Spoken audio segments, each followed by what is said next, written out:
तो चलिए, आज की इस खास चर्चा में हम बात करते हैं एक ऐसी जगह की जहां बहुत कुछ एक साथ आकर मिलता है। हस्तिनापुर, एक ऐसा शहर जहां महाकाव्य के स्तर का प्राचीन इतिहास, अलग अलग धर्मों की गहरी आस्थाएं और एक बेहद जीवंत प्रकृति, ये सब शानदार ढंग से एक साथ नजर आते हैं।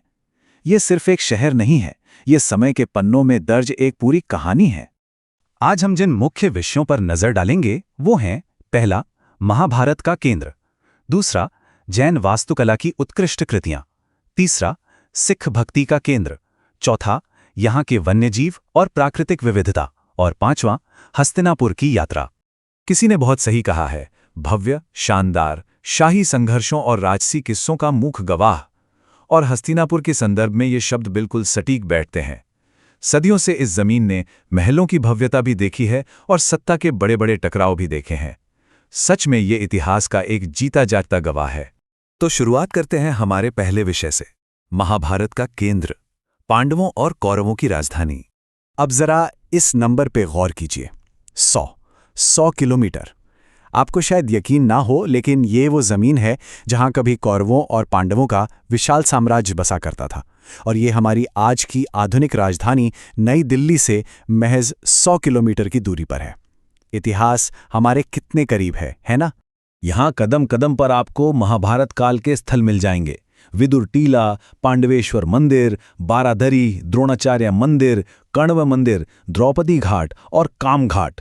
मतलब आप सोचिए, पूरे शहर में फैले हुए ये पौराणिक स्थल इतिहास को कैसे समेटे हुए हैं। यहाँ की हवा में आज भी उन ऐतिहासिक घटनाओं की गूंज महसूस होती है। अब आगे बढ़ते हैं और बात करते हैं दूसरे पहलू की, जैन वास्तुकला की उत्कृष्ट कृतियां, असीम आस्था का केंद्र। देखिए, हस्तिनापुर सिर्फ एक प्राचीन युद्ध का मैदान नहीं रहा है। आज ये वास्तुकला की शानदार कृतियों के लिए भी उतना ही पूजनीय है। ये जैन आस्था का एक बेहद जीवंत केंद्र बन चुका है। जो भी यहाँ आता है वो बस इमारतों को नहीं देखता, बल्कि उस गहरी श्रद्धा को महसूस करता है। यहाँ एक ही क्षेत्र में आपको पवित्र स्थानों की अद्भुत विविधता देखने को मिलती है, जैसे जम्बूद्वीप जैन मंदिर, श्वेतांबर जैन मंदिर, प्राचीन दिगंबर जैन मंदिर, अष्टापद जैन मंदिर और श्री कैलाश पर्वत जैन मंदिर। ये सब दुनिया भर के श्रद्धालुओं को अपनी ओर खींचते हैं। इसमें से अगर हम जम्बूद्वीप जैन मंदिर की बात करें तो ये सिर्फ एक परिसर भर नहीं है। ये हस्तिनापुर का एक बहुत ही महत्वपूर्ण हिस्सा है, जो खास तौर पर अपने पूजनीय सुमेरु पर्वत और कमल मंदिर के लिए जाना जाता है। इसकी संरचना कुछ ऐसी है कि ये पूरी तरह से मन मोह लेती है। चलिए अब रुख करते हैं तीसरे विषय की ओर, एक सिख भक्ति का केंद्र, भक्तों की जन्मस्थली। आपने पंच प्यारे का नाम तो जरूर सुना होगा। गुरु गोविंद सिंह जी के 5 मूल शिष्य, और इनमें से एक थे भाई धर्म सिंह जी। आपको जानकर शायद अचरज हो कि इस पवित्र शहर हस्तिनापुर को ही भाई धर्म सिंह जी की जन्मस्थली होने का गौरव प्राप्त है। इसी वजह से ये जगह सिख श्रद्धालुओं के लिए भी बहुत खास हो जाती है। और इसी आस्था को और मजबूत करता है सैफपुर करमचंदपुर का ये गुरुद्वारा। ये सिर्फ एक इमारत नहीं है, बल्कि सिख धर्म के लिए असीम भक्ति और आस्था के एक बहुत ही शानदार केंद्र के रूप में पूरे गर्व के साथ खड़ा है। अब आते हैं हमारे चौथे विषय पर, वन्य जीव और प्राकृतिक विविधता, वनस्पति, जीव और रोमांच। हस्तिनापुर सिर्फ प्राचीन इतिहास और मंदिरों तक ही सीमित नहीं है।